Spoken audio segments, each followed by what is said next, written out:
So I have both ends on the van now, and you want to have them so they're going off slightly but not rock solid, because you need to put the sides in, and if you glue them and they're completely fixed and you've got the sides like that slightly, it's very difficult to get the sides in.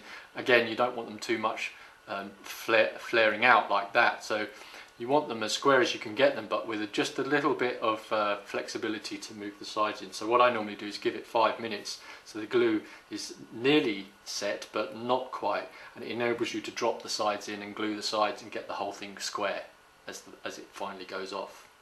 So just give that a moment to set up a little bit, and then we'll put the sides in. Okay, we're ready for the first side, and it's important that we get it the right way up. These should look this way up, they're like a V, and the V is open at the top, so this is the correct way up. We're going to attach the first side, and it will slide in the rebate between these two end panels.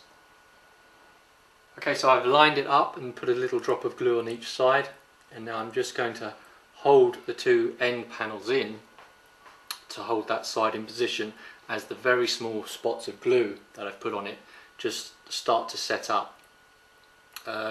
Once that's a bit firmer, once I can let go of it and it will remain in position, I can, if I need to and I decide I want to, I can add a little bit more glue just to strengthen it. And the other thing I do when I've got the sides attached to that, the ends attached to that side, is I often add a little dab of glue down here in the corners, the bottom corners, just to hold the side to the floor of the wagon. So I'm going to do that before I put the other side on. So here's a close-up with the first side in and just starting to go off nicely, and then we're going to add this second side in here again. Because this is square now, this will slide in nicely, and we can glue this side in, and then all we've got to worry about is the roof. So I'll get on with this one. So all I've done with this second side is I've just placed it in position, because this is nice and square. It's just slid straight in nicely. It's not glued yet, so that's what I'm going to do now. I'm just going to add some glue to this final side, and that will have the whole thing ready except for the roof. So a few drops of glue, and now we can just hold that in position. We don't really have to hold it for very long, it will go off nicely. Looking at the profile of the van body, we can check that it's nice and even. That looks pretty good. So what I would do now is I would put that aside for a good 5 minutes just to really harden before we look at the roof, which is probably the trickiest part, because it's got a curve.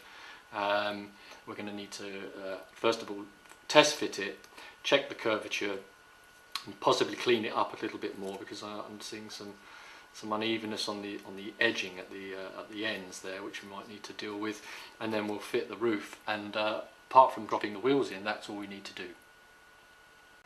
Okay, well, that van body is now pretty much dried and set, and that just leaves the roof. Now the instructions suggest that when you fit the roof you maybe use sellotape or something to hold the roof down and pull it in to this curve at the top of the van ends. And another alternative is to use maybe rubber band or something like that.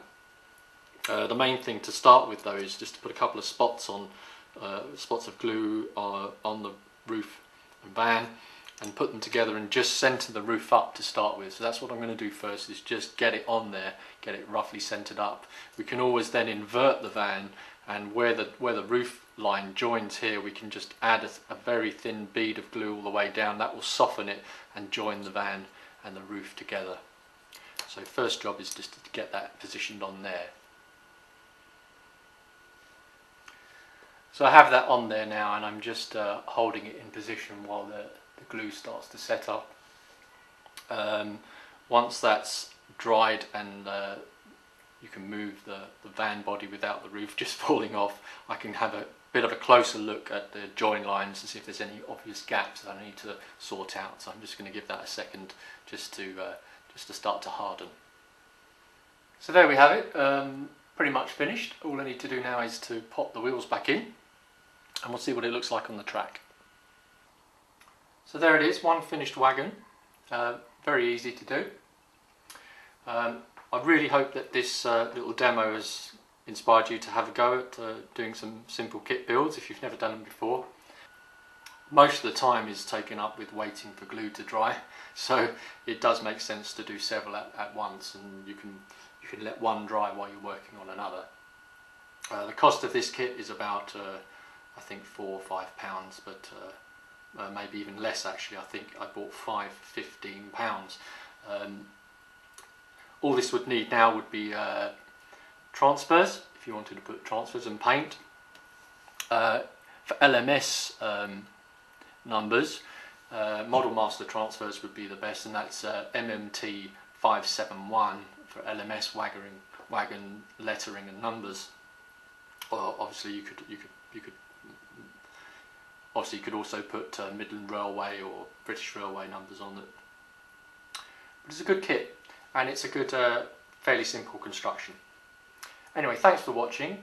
Hope to be back soon with another video. Please comment, rate and subscribe below, and see you soon. Until then, take care. Bye.